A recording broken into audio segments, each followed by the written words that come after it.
আচ্ছা, আপনার বাধা দিচ্ছেন কেন? আমরা তো দেখি যে ভিতরে কোনো লোক নাই। আমরা তো ভিতরে কোনো লোক নাই। আমরা দেখলাম তো। ওনাকে কেন ঢুকতে দিচ্ছেন না আপনারা? ওনাকে কেন ঢুকতে দিচ্ছেন না? ওনাকে কেন ঢুকতে দিচ্ছেন না?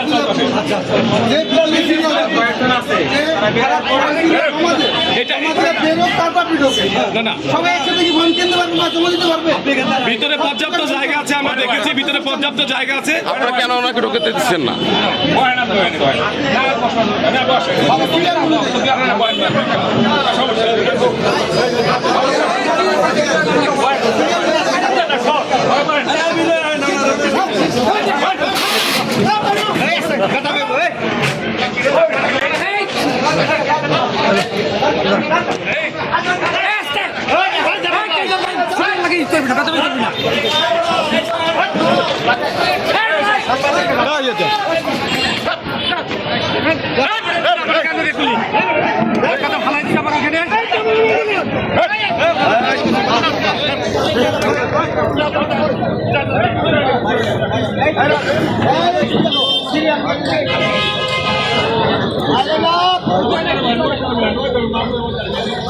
আমাকে দিচ্ছে না সভাপতিকে নিতে ওইখান থেকে আমি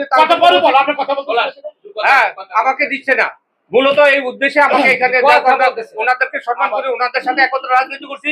এখন আমি হয়তো বিএনপিতে নাই, আইনজীবী জাতীয় আইনজীবী ফোরামের সভাপতি ছিলাম। আমি বিএনপি করি না, আমি আইনজীবী করি। আমি তো এমন তো না স্বৈরাচারের কোনো দোষ, স্বৈরাচারের সাথে কোনো সাথে আছি। আমরা বলতে স্বৈরাচারকে আমরা ঘৃণা করি। ওনার দেশের বেশি আমাদের হেড হলো তাদের বিরুদ্ধে। কাজে তারা সেই ক্ষেত্রে সে আমাকে দিবে না, আমার রুহুল আমিনকে সেক্রেটারি তাকে দিবে না, সেক্রেটারি ক্যান্ডিডেট আমাদেরকে দিবে না। অন্যদের কি হলো না হলো সেটা ব্যাপার না, ওনাদের সাথে সেটা আমরা একমত। অন্যদের ব্যাপারে আপনাদের যা সিদ্ধান্ত নেই সেটা আমাদের সেই ক্ষেত্রে কোনো নাই। কিন্তু আমাকে দিবেন না, নির্বাচন হোক আমাদের মধ্যে, আপনারা নির্বাচনে করতে দিবেন না।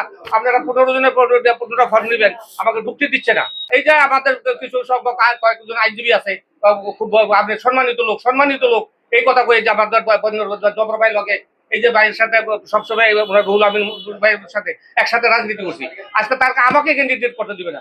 গত বছর যখন আমি বিএনপি ছিলাম তখন আমাকে বলছে ঠিক আছে আপনি এই বছর স্টপ থাকে, ওনারই বলছে স্টপ থাকে, তাকে কি জাহাঙ্গীর আলম কাসেমকে দিচ্ছেন।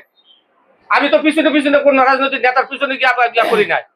আমার এই অভ্যাসটা আমি করি না, আমার পেশা নিয়ে আমি থাকি, আমি পেশাগতভাবে করতে পারি না। হয়তো এইগুলি করতে গেলে ইয়া করতে পারতাম।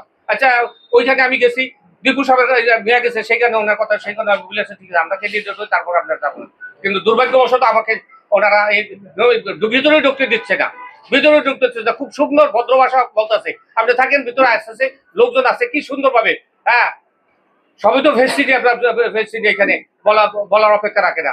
এখন ওনারা বাইরে নিয়ে এসে যদি এই দুলাল ভাই ওনারা নিয়ে এসে জবর ভাই যাদের সাথে এক রাতে বসে রাখলে উনি বলুন ভাই আসেন। আচ্ছা কিন্তু এটা কি করা কাজটা ঠিক হইলো? এখন আপনারা এই যে দিতেছেন না আমাকে, আমি সভাপতি ক্যান্ডিডেট। আপনার নাম? আমার নাম অ্যাডভোকেট মুসলমান খান।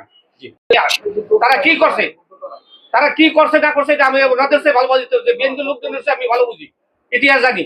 এবং যার জন্য আমি আওয়ামী লীগকে সমর্থন করি না, আওয়ামী লীগের ইয়া করি না। কিন্তু দুর্ভাগ্যবশত আবার ক্যান্ডিডেট দিবে না, নমিনেশন কিনতে দিবে না, যার জন্য ওনারা আবার এখানে নিয়েছে। ভদ্রভাবে স্বাভাবিকভাবে যারা নিয়ে আসে এগুলি করে হারা ভদ্রসূত কথাবার্তায় বলে আসে।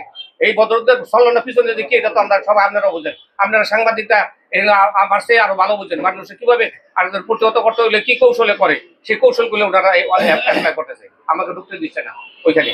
এখন আর কি বলবেন স্যার, দুঃখজনক আমার ওই যে আমার সেক্রেটারিকে কি করছে ওনাকে খুঁজে পাচ্ছি না, ওনাকে কোথায় নিয়ে গেছে, কে কারা নিয়ে গেছে, তার সাথে যোগাযোগ করে পারছি না যে রুহুল আমিন অ্যাডভোকেট রুহুল আমিনকে, সে সেক্রেটারি ক্যান্ডিডেট তাকেও খুঁজে পাচ্ছে না। আবার কারা যারা নির্বাচন আমাদের করতে দিচ্ছে না তারাই করছে সারা দলীয়। এখন তো দলীয় নির্বাচন এককভাবে দল তারা নমিনেশন করছে, এটা বলার অপেক্ষা জাতীয় আইনজীবী ফোরামের লোকজন এবং তাদের নেতৃত্ব উপরোক্তদের নাকি নির্দেশ দিয়ে দিছে তাকে। আমার যাও একজন ব্যক্তিগতভাবে আরেকজনের সাথে কি কথাবার্তা হয়েছে তার থেকে আসলাম, ঠিক আছে আমরা আপনার নির্বাচন করি। নিশ্চয়ই তাদের হরণ করা সমস্ত তার গণতান্ত্রিক অধিকার হরণ করা হচ্ছে, তার মানবিক অধিকারকে হরণ করছে না। তার কি মোবাইল নাম্বার না বললে আমি বারবার কল দিচ্ছি, পাচ্ছি না এখন এখন আপনি ফোন বন্ধ। ফোন ধরছে না, দেখেন আমি বারবার কল আপনি কি দিচ্ছি। মনোনয়ন ফর্ম কিনতে যাবেন আবার? নবনির্বাচন কিন্তু যাবো তো, আমাকে তো ইয়া করিয়ে আছে আটক। আর না হলে স্যারের নাম দেন, আমরা আসি নির্বাচন করি। জবর ভাই, আপনি সম্মানিত ভাই, দুর্লভ ভাই, আপনি আছেন সবসময় আপনাদের সাথে সম্পর্ক আচ্ছা, ঠিক আছে, আমরা আমাকে